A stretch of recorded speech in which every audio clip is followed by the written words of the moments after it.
Chapter 20, The Hour of Triumph. Special announcement, said the loudspeaker in a pompous voice. The management of the fair takes great pleasure in presenting Mr. Homer L. Zuckerman and his famous pig. The truck bearing this extraordinary animal is now approaching the infield.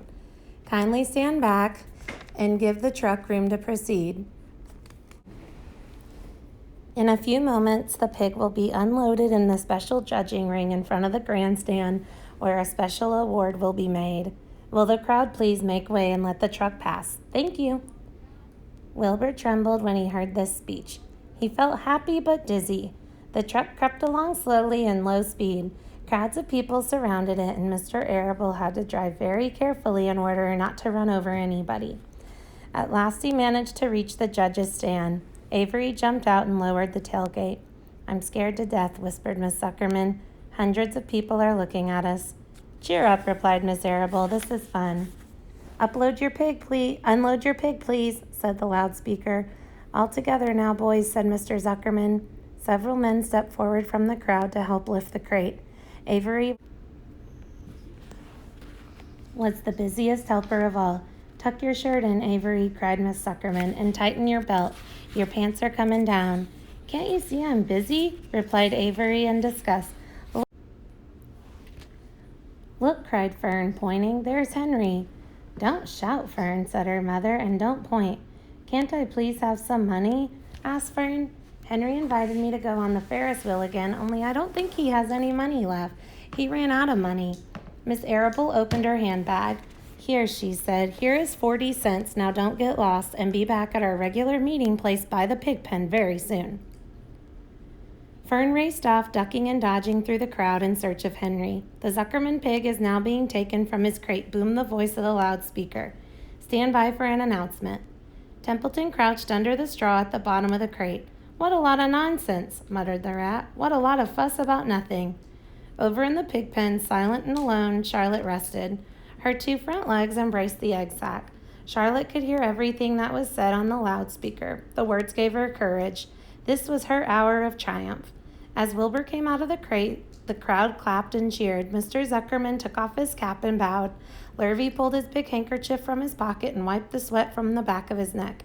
Avery knelt in the dirt by Wilbur's side, busily stroking him and showing off. Miss Zuckerman and Miss Arable stood on the running board of the truck. Ladies and gentlemen, said the loudspeaker, we now present Mr. Homer L. Zuckerman's distinguished pig. The fame of this unique animal has spread to the far corners of the earth, attracting many valuable tourists to our great state. Many of you recall that never-to-be-forgotten day last summer when the writing appeared mysteriously on the spider's web in Mr. Zuckerman's barn, calling the attention of all and sundry to the fact that this pig was completely out of the ordinary. This miracle has never been fully explained, although learned men have visited the Zuckerman pig pen to study and observe the phenomenon. In the last analysis, we simply know that we are dealing with supernatural forces here, and we should all feel proud and grateful. In the words of the spider's web, ladies and gentlemen, this is some pig. Wilbur blushed. He stood perfectly still and tried to look his best. This magnificent animal, continued the loudspeaker, is truly terrific. Look at him, ladies and gentlemen. Note the smoothness and whiteness of the coat. Observe the spotless skin, the healthy pink glow of ears and snout. It's the buttermilk, whispered Miss Arable to Miss Zuckerman. Note the general radiance of this animal, then remember the day when the word radiant appeared clearly on the web. Whence came this mysterious writing? Not from the spider, we can rest assured of that. Spiders are very clever at weaving their webs, but needless to say, spiders cannot write. Oh, they can't, can they? Murmured Charlotte to herself. Ladies and gentlemen, continued the loudspeaker, I must not take any more of your valuable time. On behalf of the governors of the fair, I have the honor of awarding a special prize of $25 to Mr. Zuckerman, together with a handsome bronze medal suitably engraved in token of our appreciation of the part played by this pig, this radiant, this terrific, this humble pig, in attracting so many visitors to our great county fair. Wilbur had been feeling dizzier and dizzier through this long complimentary speech. When he heard the crowd begin to cheer and clap again, he suddenly fainted away. His legs collapsed, his mind went blank, and he fell to the ground unconscious. What's wrong? Asked the loudspeaker. What's going on, Zuckerman? What's the trouble with your pig? Avery was kneeling by Wilbur's head, stroking him. Mr. Zuckerman was dancing about, fanning him with his cap. "He's all right," cried Mr. Zuckerman. "He gets these spells. He's modest and can't stand praise." "Well, we can't give a prize to a dead pig," said the loudspeaker. "It's never been done." "He isn't dead," hollered Zuckerman. "He's fainted. He gets embarrassed easily. Run for some water, Lurvy." Lurvy sprang from the judge's ring and disappeared. Templeton poked his head from the straw. He noticed that the end of Wilbur's tail was within reach. Templeton grinned. "I'll tend to this," he chuckled. He took Wilbur's tail in his mouth and bit it just as hard as he could bite. The pain revived Wilbur. In a flash, he was back on his feet. "Ouch!" he screamed. "Hooray!" yelled the crowd. "He's up! The pig's up!" "Good work, Zuckerman. That's some pig." Everyone was delighted. Mr. Zuckerman was the most pleased of all. He sighed with relief. Nobody had seen Templeton. The rat had done his work well.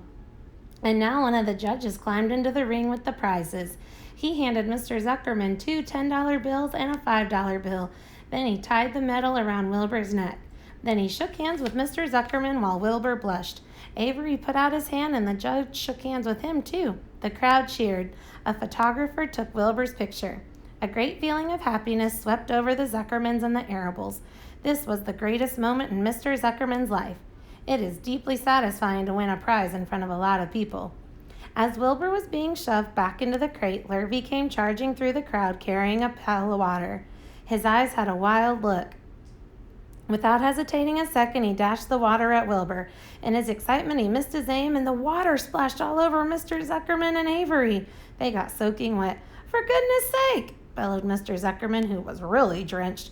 "What ails you, Lurvy? Can't you see the pig is all right?" "You asked for water," said Lurvy meekly. "I didn't ask for a shower bath," said Mr. Zuckerman.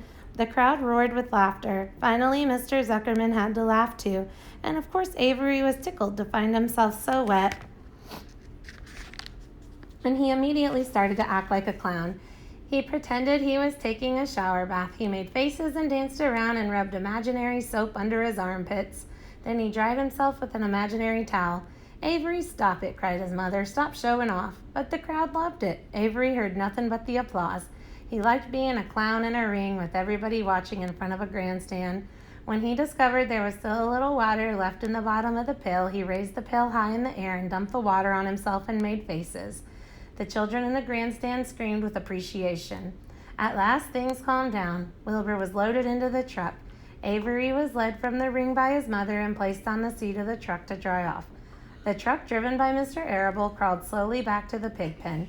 Avery's wet trousers made a big wet spot on the seat.